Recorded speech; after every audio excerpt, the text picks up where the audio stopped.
اللہ تعالیٰ کی حمد و ثنا اور تسبیح بیان کرنے کے فضائل۔ حدیث میں اللہ تعالیٰ کی حمد و ثنا تسبیح بیان کرنے کی بہت سی فضیلتیں ہیں۔ یہاں ان میں سے 2 فضائل کی ہم بات کریں گے۔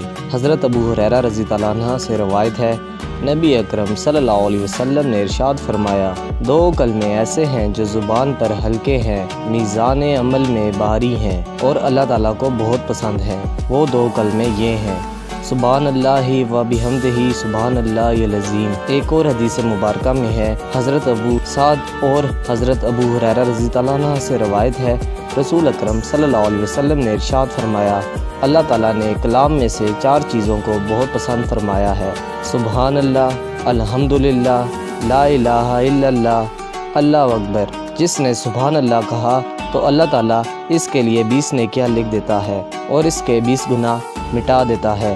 جس نے الحمدللہ کہا تو اس کی بھی 20 نیکیاں لکھ دیتا ہے اور 20 گناہ مٹا دیتا ہے۔ جس نے لا الہ الا اللہ کہا تو اس کے لیے بھی 20 نیکیاں لکھ دیتا ہے اور 20 گناہ معاف کر دیتا ہے۔ اور جس نے اپنی طرف سے الحمدللہ رب العالمین کہا تو اس کے لیے 30 نیکیاں لکھی جاتی ہیں اور 30 گناہ مٹا دیے جاتے ہیں۔ اللہ تعالیٰ ہم سب کو ان تسبیحوں پہ عمل کرنے کی توفیق عطا فرمائے، آمین۔ دوستو، مزید ایسی اسلامک ویڈیوز کو دیکھنے کے لیے میرے چینل کو ضرور سبسکرائب کیجیے گا۔ اللہ حافظ۔